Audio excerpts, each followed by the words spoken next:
सिद्धरामा महास्वामी जी, doctor Jaya बसवा कुमार स्वामी जी, श्री बसवालिंगा स्वामी जी, केसी वेणुगोपाल जी, सिद्धरमैया जी, MB Patil ji, stage पे सारे सीनियर स्वामी जी, भाइयों और बहनों, बसवना जी के फॉलोअर्स, आप सबका यहाँ बहुत बहुत स्वागत। परम पूज्य डॉक्टर सिद्धलिंग महास्वामी जी और सिद्धराम महास्वामी जी और परम पूज्य इलकलद गुरुमहंत महास्वामी जी और परम पूज्य कुडल संगमद बसवमृत्युंजय महास्वामिगळे, सन्मान्य श्री केसी वेणुगोपाल जी और सन्मान्य श्री सिद्धरामಯ್ಯನವರೇ, ಎಲ್ಲ ಪರಮ ವೇದಿಕೆ ಮೇಲೆ ಆಗಮಿಸಿದಂತ ಎಲ್ಲ ಪರಮ ಪೂಜ್ಯರೇ ಸೇರಿದಂತ ಎಲ್ಲ ಬಸವಣ್ಣರವರ ಅನುಯಾಯಿಗಳೇ, ತಮ್ಮೆಲ್ಲರಿಗೂ ಕೂಡ ಈ ಒಂದು ಕಾರ್ಯಕ್ರಮಕ್ಕೆ ಸ್ವಾಗತವನ್ನು।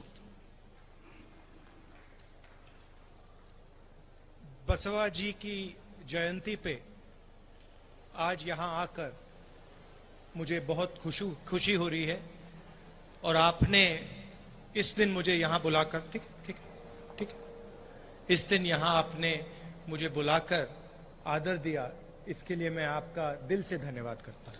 ಬಸವ ಜಯಂತಿಯ ದಿನದಂದು ತಾವು ನನ್ನನ್ನು ಇಲ್ಲಿ ಕೂಡಲ ಸಂಗಮಕ್ಕೆ ಕರೆಸಿಕೊಂಡು ಈ ಕಾರ್ಯಕ್ರಮದಲ್ಲಿ ಭಾಗವಹಿಸಲಿಕ್ಕೆ ಅವಕಾಶ ಮಾಡಿಕೊಟ್ಟಿದ್ರಿ, ತಮ್ಮೆಲ್ಲರಿಗೂ ಕೂಡ ನಾನು ಆಭಾರಿಯಾಗಿದ್ದೇನೆ। और स्वामी जी ने जो भाषण किया और बीच में हिंदी का ट्रांसलेशन किया, उसके लिए मैं उनका दिल से धन्यवाद करता हूं। ಸ್ವಾಮೀಜಿ ಅವರು ಏನು ತಮ್ಮ ಮಾತುಗಳನ್ನ ಆಡಿದರು, ಸಿದ್ದರಾಮ ಮಹಾಸ್ವಾಮಿಗಳು ಮಧ್ಯದಲ್ಲಿ ಅವರು ಹಿಂದಿಯಲ್ಲಿ ಮಾತಾಡಿ ನಮಗೆಲ್ಲರೂ ಕೂಡ ಮಾಹಿತಿಯನ್ನ ಒದಗಿಸಿದ್ರು, ಅದಕ್ಕೆ ನಾನು ಅವರಿಗೆ ಧನ್ಯವಾದಗಳನ್ನು ಅರ್ಪಿಸ್ತೇನೆ। आमतौर से क्या होता है, जब कोई और ट्रांसलेशन करता है तो बहुत सारी बातें खो जाती हैं, तो स्वामी जी ने जो ट्रांसलेशन किया उनके शब्दों में उन्होंने मुझे समझाया, तो इसके लिए मैं धन्यवाद करना चाहता हूं। ಸ್ವಾಮೀಜಿ ಅವರು ಬಹಳ ಸರ್ತ ಏನಾಗ್ತದೆ, ಕೆಲವೊಂದು ವಿಚಾರಗಳನ್ನ ನಾವು ನೆನಪಾರ್ತೀವಿ, ಅವರು ತಮ್ಮ ಮಾತುಗಳಲ್ಲಿ ಹಿಂದಿಯಲ್ಲಿ ಮಾತನಾಡಿ ನನಗೆಲ್ಲವನ್ನು ಕೂಡ ನೆನಪಿಸಿಕೊಟ್ಟಿದ್ದಾರೆ, ಅದಕ್ಕೆ ಮತ್ತೊಮ್ಮೆ ನಾನು ಅವರಿಗೆ ಅಭಿನಂದನೆಗಳನ್ನು ಸಲ್ಲಿಸ್ತೇನೆ।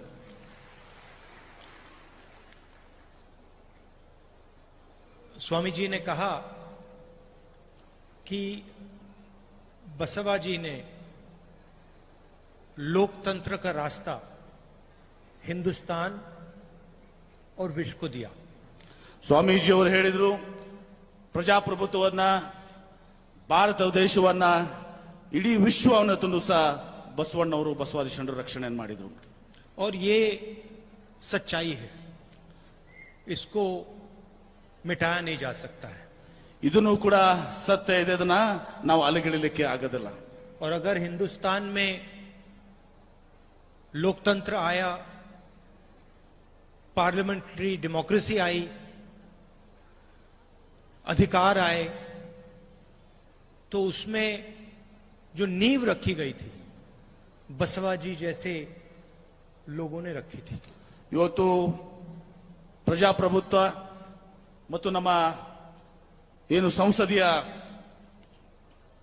ಸಂಸತ್ತಿದೆ, ಇದೆಲ್ಲವೂ ಕೊಡ್ಲಿಕ್ಕೆ ಇವತ್ತು ಸಹ ಬರಲಿಕ್ಕೆ ಬಸವಣ್ಣವರ ಮತ್ತು ಬಸವಾದಿ ಶರಣರ 12ನೇ ಶತಮಾನದ ಅನುಭವ ಮಂಟಪ ಇದಕ್ಕೆ ಕಾರಣ। जहां भी आपको अंधेरा दिखेगा तो उसी अंधेरे में से कहीं ना कहीं रोशनी निकलती है। ಎಲ್ಲಿ ನಿಮಗೆ ಕತ್ತಲು ಕಾಣ್ತದೆ, ಆ ಕತ್ತಲಲ್ಲಿ ಎಲ್ಲರೂ ಒಂದು ಕಡೆ ಇವತ್ತು ಸಹ ನಿಮಗೆ ಬೆಳಕು ಸಿಗ್ತದೆ, ತೋರಿಸ್ಪಡ್ತದೆ।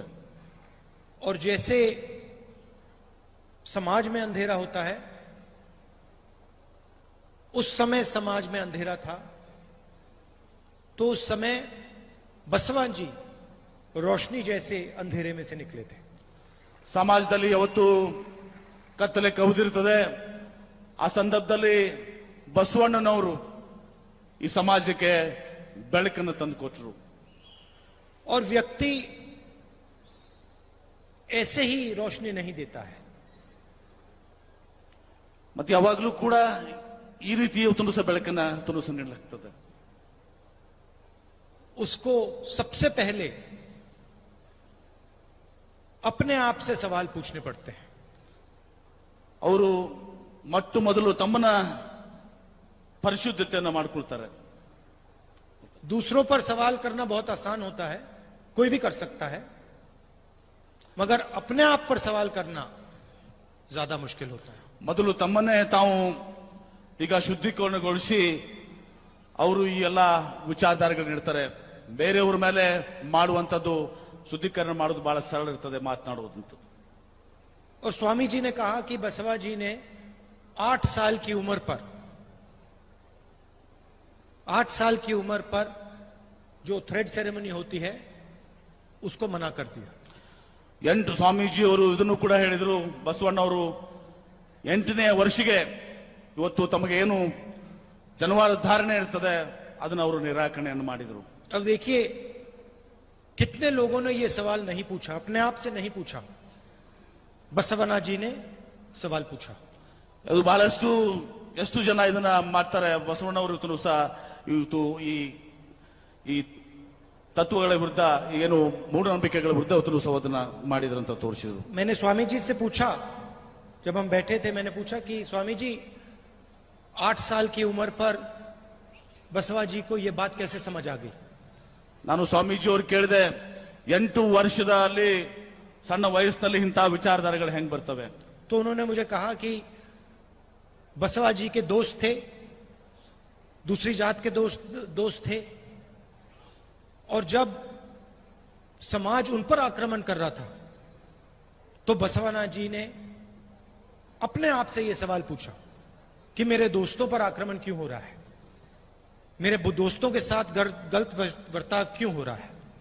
ಬಸವಣ್ಣವರು ಇಂಥ ವಿಚಾರಧಾರೆಗೆ ಯಾಕೆ ಬಂತಂದ್ರೆ ಅವರ ಗೆಳೆಯರಿದ್ರು.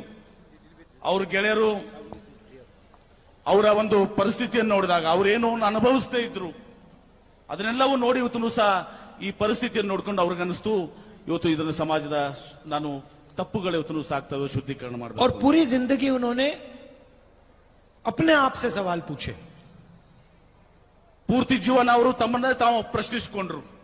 जातिवाद के बारे में, लोकतंत्र के बारे में, नफरत के बारे में, आदर के बारे में, ಅವರು ಜಾತೀಯತೆ ಬಗ್ಗೆ, ಪ್ರಜಾಪ್ರಭುತ್ವದ ಬಗ್ಗೆ, ಸಮಾಜದ ಬಗ್ಗೆ ಎಲ್ಲಾ ವಿಚಾರಗಳಲ್ಲಿ ತಮ್ಮನ್ನೇ ತಾವು ಇವತ್ತು ಸಹ ಪ್ರಶ್ನೆ ಮಾಡಿಕೊಂಡ್ರು. और सवाल पूछने के बाद जो उनको दिल में जवाब मिले, जो सच्चाई उन्होंने देखी, उसको उन्होंने पूरी जिंदगी भर नहीं छोड़ा।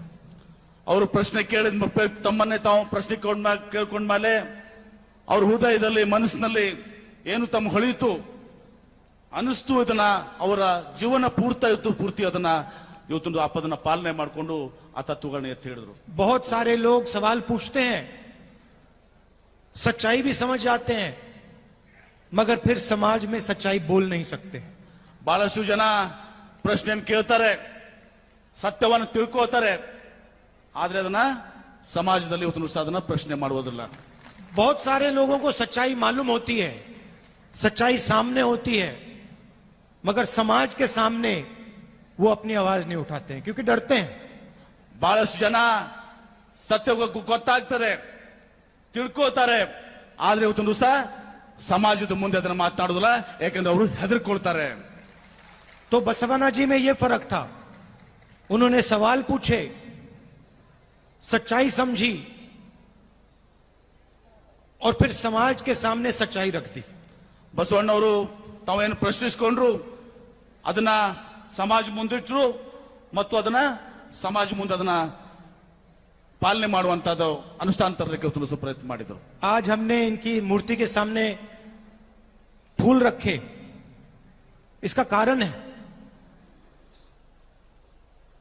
ಇವತ್ತು ಬಸವಣ್ಣನವರ ಮುಂದೆ ನಾವು ಏನು ಹೂವನ್ನ ಅರ್ಪಣೆ ಮಾಡಿದ್ವಿ, ಇದಕ್ಕೊಂದು ಕಾರಣ ಇದೆ.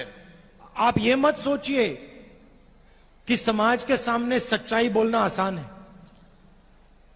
ಇದನ್ನು ತಾವು ತಿಳ್ಕೋಬೇಕಾಗ್ತದೆ. ಸಮಾಜದ ಮುಂದೆ ಸತ್ಯವನ್ನು ಮಾಡೋದು ಬಹಳಷ್ಟು ಕಷ್ಟಕರವಾಗಿರುವಂತದ್ದು. आज हम इनके सामने फूल रख रहे हैं, मगर जब ये जिंदा थे इन पर आक्रमण हुआ होगा। ಇವತ್ತು ನಾವು ಬಸವಣ್ಣವ್ರ ಮುಂದೆ ನಾವು ಹೂವನ್ನ ಅರ್ಪಣೆ ಮಾಡ್ತೀವಿ, ಆದ್ರೆ ಅವರು ಜೀವಂತಿದ್ದಾಗ ಅವರು ಬಹಳಷ್ಟು ಕಷ್ಟಗಳನ್ನ ಇವತ್ತು ಸಹ इनको धमकाया होगा, ಅವ್ರನ್ನ ಹೆದರಿಸಿಕೊಳ್ಳುವಂತದ್ದು ಕೂಡ ಆಯ್ತು. ಇವತ್ತು ಸಹ इनको डराने की कोशिश की गई होगी, ಅವ್ರನ್ನ ಹೆದರಿಸುವಂತದ್ದು ಕೂಡ ಆಯ್ತು. मगर ये पीछे नहीं हटे, सच्चाई का रास्ता इन्होंने नहीं छोड़ा। ಆದ್ರೆ ಅವ್ರ ಹಿಂದೆ ಸರಿಲಿಲ್ಲ, ಅವರು ಸತ್ಯದ ರಸ್ತೆಯನ್ನೇ ಇವತ್ತು ಸಹ ಮಾರ್ಗವನ್ನ ಹಿಡ್ಕೊಂಡು ಇವತ್ತು ಸಹ ಅವರು ಹೋರಾಟವನ್ನು ಮಾಡಿದ್ರೆ ಹಿಂದೆ ಸರಿಲಿಲ್ಲ. इसीलिए हमने इनके सामने फूल रखे हैं। ಇದ್ರ ಸಲುವಾಗಿ ನಾವು ಅವ್ರ ಮುಂದೆ ಹೂವನ್ನ ಅರ್ಪಣೆ ಮಾಡ್ತೀವಿ. जो सवाल नहीं पूछता है अपने आप से, जो समाज की जो गलतियां हैं, कमियां हैं, जो उनके बारे में सच्चाई नहीं बोलता है, जो डर जाता है, उसके सामने फूल कोई नहीं रखता है। ಯಾರು ತಮ್ಮನ್ನು ತಾವು ಪ್ರಶ್ನಿಸ್ಕೋತಾರೆ, ಇವತ್ತು ಸಮಾಜ ಮುಂದೆ ಇವತ್ತು ಆ ಪ್ರಶ್ನೆಗಳನ್ನ ಎತ್ತುವುದಿಲ್ಲ, ಸಮಾಜ ಮುಂದೆ ಅದರಂತೆ ನಡ್ಕೊಳ್ಳೋದಿಲ್ಲ, ಅದ್ರ ಸಲುವಾಗಿ ಹೋರಾಡುದಿಲ್ಲ, ಅವ್ರ ಮುಂದೆ ಇವತ್ತು ಸಹ ಹೂವನ್ನ ನಾವು ಇಡುವುದಿಲ್ಲ. डर जाएंगे, घबरा जाएंगे, मगर 300-400 साल बाद फूल कभी नहीं रखेंगे। ಇವತ್ತು ಹೆದರ್ಕೊಂಡು ಬೆದರ್ಕೊಂಡು ಇವತ್ತು ಸಹ ಯಾರ ಮುಂದೆ ಹೂವನ್ನ ಹಚ್ಚೋದಿಲ್ಲ, ಯಾರು ಹೆದರುದಿಲ್ಲ. ಇವತ್ತು ಸಹ ಬಸವಣ್ಣವ್ರ ಮುಂದೆ ಇವತ್ತು ಹೂವನ್ನ ಇಡ್ತೀವಿ ನಾವು. मुझे आज यहां आकर बहुत खुशी हुई, ಇವತ್ತು ನನಗೆ ಇಲ್ಲಿ ಬಂದು ಬಹಳ ಸಂತೋಷವಾಗಿದೆ. क्योंकि आज स्वामी जी की स्पीच सुनकर ಇವತ್ತು ಇಲ್ಲಿ ಬಂದು ನನಗೆ ಬಹಳ ಸಂತೋಷ ಆಗಿದೆ. ಸ್ವಾಮೀಜಿಯವರ ಮಾತನ್ನು ಕೇಳಿ लगा कि जो बसवना जी कर रहे थे, जिन चीजों के लिए वो लड़े, जिन चीजों के लिए उन्होंने अपनी पूरी जिंदगी दी, उस सोच के लिए स्वामी जी लड़ रहे हैं। ಇವತ್ತು ಸ್ವಾಮೀಜಿಯವರು ಮಾತನಾಡುವ ಹೇಳಿದ್ರು, ಬಸವಣ್ಣವರು ತಮ್ಮ ಜೀವನ ಪರ್ಯಂತ ಏನು ಹೋರಾಟವನ್ನು ಮಾಡಿದ್ರು, ಅವರ ಆದರ್ಶಗಳನ್ನಿತ್ತು, ಅದ್ರ ಸಲುವಾಗಿ ಇವತ್ತು ಸಹ ಅವರು ಇವತ್ತೊಂದು ಅವರಿಗೆ ನಾವು ಇವತ್ತು ಸಹ ಹೂವನ್ನು ಅರ್ಪಣೆ ಮಾಡ್ತೀವಿ, ಅವ್ರಿಗೆ ನಾವು ಆಧಾರವನ್ನು ಇಟ್ಟುಕೊಂಡಿದ್ದೀವಿ. और मुझे बहुत कुछ सीखने को मिला है। ಮತ್ತು ನಾನು ಬಹಳಷ್ಟು ಈಗ ಈ ಸಂದರ್ಭದಲ್ಲಿ ತಿಳ್ಕೊಳ್ಳಕ್ಕೆ ಆಗಿದೆ. सिर्फ आज नहीं, पहले भी मैं आया था, बसवा जी के बारे में मैंने पढ़ा है, उनके विचारों के बारे में मैंने सोचा है, और बसवना जी हम सबको रास्ता दिखाते हैं। ಇದು ನಾನು ಬಹಳಷ್ಟು ತಿಳ್ಕೊಂಡಿದ್ದೀನಿ, ಮತ್ತು ಇದು ಮೊದಲನೇ ಸಲ ಅಲ್ಲ, ನಾನು ಹಿಂದೆನೂ ಕೂಡ ನಾನು ಇಲ್ಲಿ ಬಂದಿದ್ದೀನಿ, ಮತ್ತು ಬಸವಣ್ಣವರ ವಿಚಾರಧಾರೆಗಳನ್ನ ಸಿದ್ಧಾಂತಗಳನ್ನ ನಾನು ಓದಿದ್ದೀನಿ, ತಿಳ್ಕೊಂಡಿದ್ದೀನಿ. ಆ ರೀತಿ ಒಂದು ಸಹ ನಾವು ನಡ್ಕೊಳ್ಳುವಂತ ಪ್ರಯತ್ನ. उन्होंने कहा डरो मत।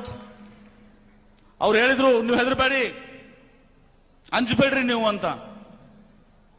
सच्चाई के रास्ते पे चलो, ಸತ್ಯದ ಮಾರ್ಗದಲ್ಲಿ ನೀವು ನಡೀರಿ, सबका आदर करो, ಎಲ್ಲರನ್ನೂ ಕೂಡ ಗೌರವಿಸ್ರಿ.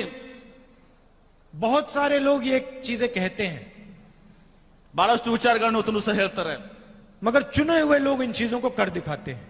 ಅವರು ಕೆಲವು ಬಂದಿದ್ದನ್ನ ಈ ಕೆಲಸವನ್ನು ಇವತ್ತು ಮಾಡೋದಿಲ್ಲ. उनमें से एक बसवना जी, ಇವತ್ತು ಬಸವಣ್ಣವರು ಅದನ್ನ ಆಚರಣೆಯನ್ನು ಮಾಡುವಂತವ್ರು. और इसीलिए उन्होंने अंधेरे में इस देश को, हम सबको रोशनी दिखाई दी है। ಅದಕ್ಕೆ ಇವತ್ತೊಂದು ದಿವಸ ಬಸವಣ್ಣವರು ನಮ್ಮ ದೇಶದ ನಮ್ಮೆಲ್ಲರಿಗೂ ಕೂಡ ಇವತ್ತು ಸಹ ಬೆಳಕಾಗಿದ್ದಾರೆ, ಬೆಳಕನ್ನು ತಂದುಕೊಟ್ಟಿದ್ದಾರೆ.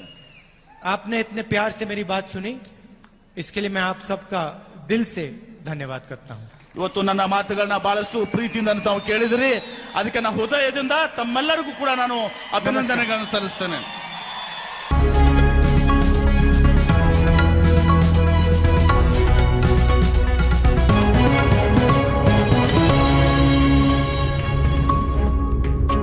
ರಾಜ್ಯದಾದ್ಯಂತ ಪ್ರಸಾರವಾಗುತ್ತಿರುವ ಪಬ್ಲಿಕ್ ಇಂಪ್ಯಾಕ್ಟ್ ಟಿವಿಯನ್ನ ಯೂಟ್ಯೂಬ್ನಲ್ಲಿ ಸಬ್ಸ್ಕ್ರೈಬ್ ಮಾಡಿ, ಕುಳಿತಲ್ಲೇ ಎಲ್ಲ ಅಪ್ಡೇಟ್ ಪಡೆಯಿರಿ.